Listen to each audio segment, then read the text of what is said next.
Bom, pessoal, vamos para o nosso último bloco da primeira aula. Tá? Nós já conversamos bastante aqui sobre conceitos básicos, topologias, falamos de cabeamento, falamos de modelo OSI, né, das redes Ethernet detalhadamente, falamos um pouquinho de token ring também, alguns outros conceitos. Tá? Esse último bloco a gente vai usar para conversar com vocês sobre algumas questões que têm aparecido nas provas. Tá? Algumas questões para a gente fixar o conhecimento e para vocês terem alguma ideia de como esses conteúdos aparecem nas provas. Tá? Primeira questão selecionada aí é uma questão da ESAF, de 2006, prova do SUSEP. Tá? Para você analisar aí algumas afirmativas e dizer quais são as afirmativas verdadeiras. Então vamos lá. Analise as seguintes afirmações relacionadas às especificações que definem as características funcionais, mecânicas e elétricas para a rede local Ethernet. E aí a primeira afirmação, né? Ele diz o seguinte: uma rede local 10 base 2 e uma 10 base 5 utilizam, respectivamente, cabo coaxial grosso e fino. Tá? O que é isso aí, pessoal? Errado. Lembrem do seguinte, ele acertou os padrões, realmente são 10 base 2 e 5. Só que ele trocou. Tá? É o contrário. O 10 base 2 é que é para coaxial fino e o 10 base 5 para coaxial grosso. Ok? Como é que você vai fazer para memorizar isso aí? Ó? Menor para maior. O fino é 2, o grosso é 5. Ok? É o jeito mais fácil de você decorar. Segunda afirmação. Uma rede local 10 base T utiliza cabo coaxial fino com conector BNC ou cabo coaxial grosso. Errado também, né, pessoal? Qual foi a dica que eu dei para vocês no outro bloco? Tudo que terminar com base T é par trançado. E aqui é o seguinte, ele está me dizendo que base T é coaxial fino. De jeito nenhum. Questão completamente errada. Terceiro item aí. Ele diz o seguinte: uma rede local 10 base T utiliza cabos categorias 3, 4 e 5 com conectores RJ45. Certinho essa aí. Tá? Categoria mínima para 10, né? 10 megabit é o categoria 3, o TP. E ele vai usar os conectores RJ45. Beleza. Vamos para o quarto. Ele já muda aí, ó. Ele está te perguntando agora de uma rede Fast Ethernet. Sem base TX, utiliza cabo trançado, categoria 5 e conectores RJ45. É isso mesmo, pessoal. Lembrem-se que o requisito na Fast Ethernet sobre para categoria 5, né? E o conector também vai ser RJ45. Nesse caso, nosso amigo gabarito aqui vai ser a letra C, né? 3 e 4 são as opções verdadeiras. Mudando um pouquinho, vamos falar de topologia. 3 questões selecionadas, todas do CESP aí, né? Uma de cada ano, uma de 2006, uma de 2007, 2008. E vamos lá. A primeira delas, Prefeitura de Vitória. Ele diz o seguinte: uma rede de computadores pode ter topologia em malha, estrela, barramento ou anel, podendo ainda assumir formas híbridas. Em redes com topologia em estrela, cada máquina é diretamente ligada a cada uma das outras máquinas da rede. Então essa questão se divide em duas partes. A primeira parte dela, que vai até ali assumir formas híbridas, está certinho. Ele está te mostrando quais são os tipos de topologia da rede, que é exatamente o que a gente viu na aula. O problema com a questão é a segunda parte. Olha só, ele está dizendo que é uma topologia em estrela, mas na verdade está te descrevendo uma topologia em malha. Lembra, pessoal, a topologia em malha é que você tem as conexões cruzadas entre as máquinas da rede. Cada máquina se conecta a todas as demais. Então essa questão também está errada. Ok? Sobre a próxima questão aí, STF desse ano, novinha. Topologia de uma rede de computadores indica como as estações na rede são interconectadas. Em uma topologia em anel, a rede tipicamente contém repetidores ligados por enlaces físicos ponto a ponto, formando um anel. Cada repetidor participa em 2 enlaces e os dados circulam no anel. Essa aí está certinha, né, pessoal? Ele está descrevendo corretamente aí uma topologia em anel. Lembra que a gente conversou sobre a rede Token Ring, é exatamente um exemplo como esse. A Token Ring tem uma particularidade que vai ser a topologia física em estrela e lógica em anel. Mas aqui ele está te dizendo, né, uma rede com topologia em anel. Você vai ter repetidores interligados ponto a ponto, certinho, formando um anel, e cada repetidor vai participar de 2 enlaces. Ele vai receber o anel e vai transmitir para a próxima estação. Correto. Tá? Próximo exercício. 2006. Nas redes locais usando o padrão IEE 802.5, voltado para redes do tipo Token Ring, emprega-se o mecanismo conhecido como Binary Exponential Backoff, para tratar colisões entre diferentes estações que tentem competir simultaneamente pelo acesso ao meio compartilhado, da mesma forma como ocorre na Ethernet. E aqui o CESP usou uma tática para te sacanear. Tá vendo que ele colocou um nome bonito aí no meio da questão? Binary Exponential Backoff. Quando você lê isso aí, você vai pensar, caramba, não tenho a menor ideia do que seja isso. Mas na verdade você não precisa nem saber o que é isso para poder resolver a questão. Lembra só, olha o final da questão. Ocorrem colisões entre diferentes estações, simultaneamente, da mesma forma como ocorre na Ethernet.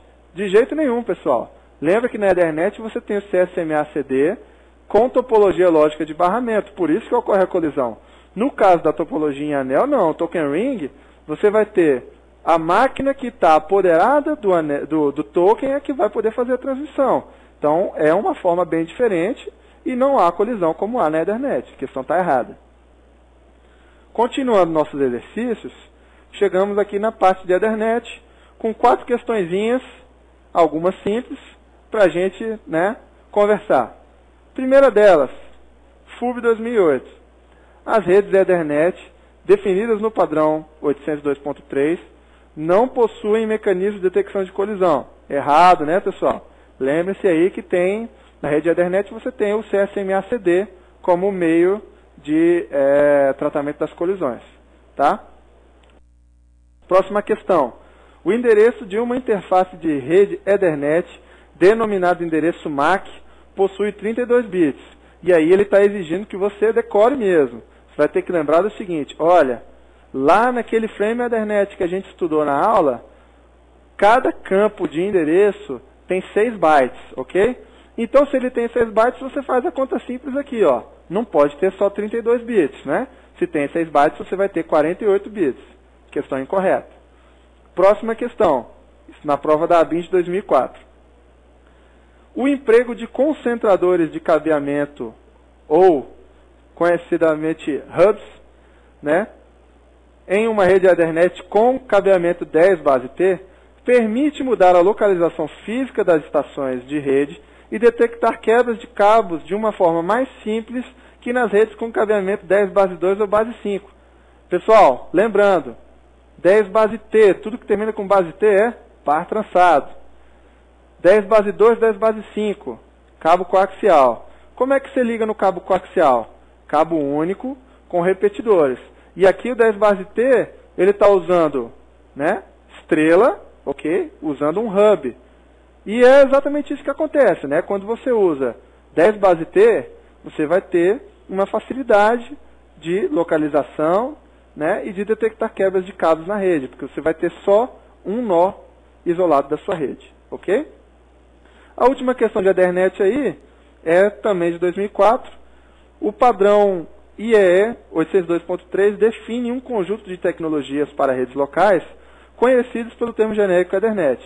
Essas redes têm como característica a utilização de um protocolo de acesso ao meio sem contenção e controle de transmissão para emissão de tokens. Lembrando lá, pessoal, quem é que emite token? Não é a rede Ethernet, ok? Quem emite token é Token Ring. Então, questão correta. Indo em frente aí com os nossos exercícios, falamos um pouquinho agora especificamente do frame Ethernet. Tá? Temos 2 questões bem novas aí, uma do TCU, da prova do TCU e outra da prova do Supremo. A primeira delas é o seguinte, ela vai reunir uma série de conhecimentos numa mesma questão. Olha só. Ao avaliar a camada física de um dos segmentos da rede da organização, o analista identificou as seguintes características.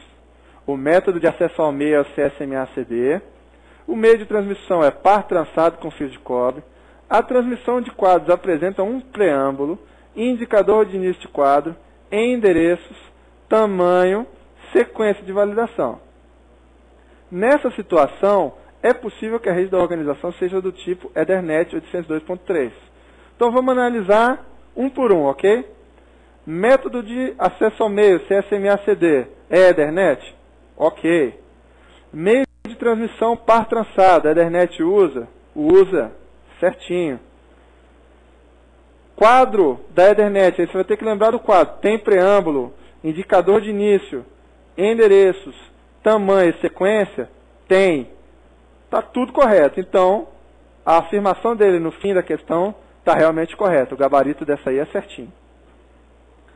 A outra questão do Supremo diz o seguinte: nas redes que adotam o padrão 802.3, a técnica de controle de acesso ao meio é o CSMA/CD.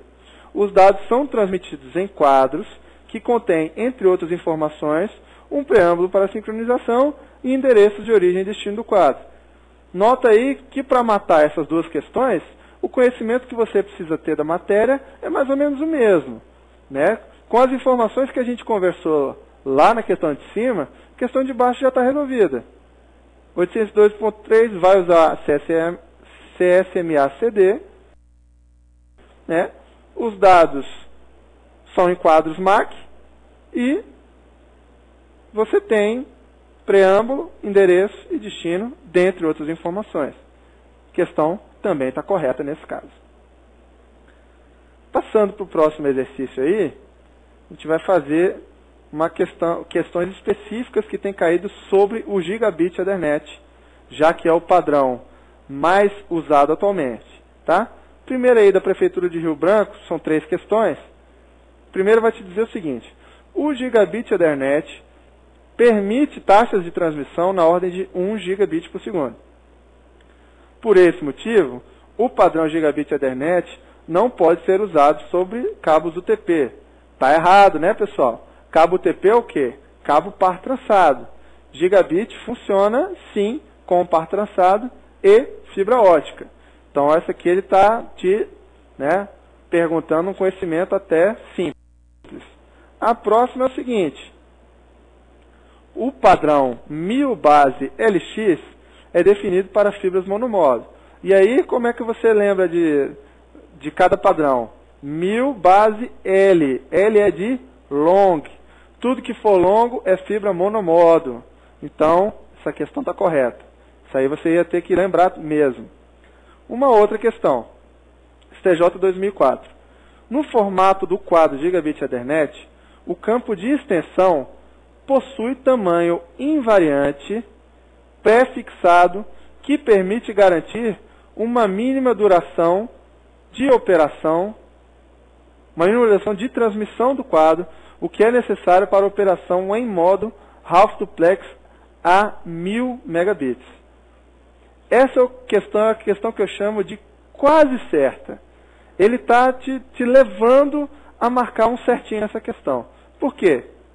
Realmente, na rede Gigabit em modo half duplex, você vai ter o campo Extension Field para completar. Você se lembra o que era o Carrier Extension? Né? O que é? No Gigabit você tem que ter, em modo half duplex, você precisa que o seu quadro tenha um tamanho mínimo de 512 bytes para que ele seja transmitido via Gigabit. Só que, qual é o pulo do gato na questão aqui? Ó? Ele está te dizendo que o campo Extension Field é que tem tamanho invariante prefixado. Mas não é o campo Extension Field que tem tamanho prefixado.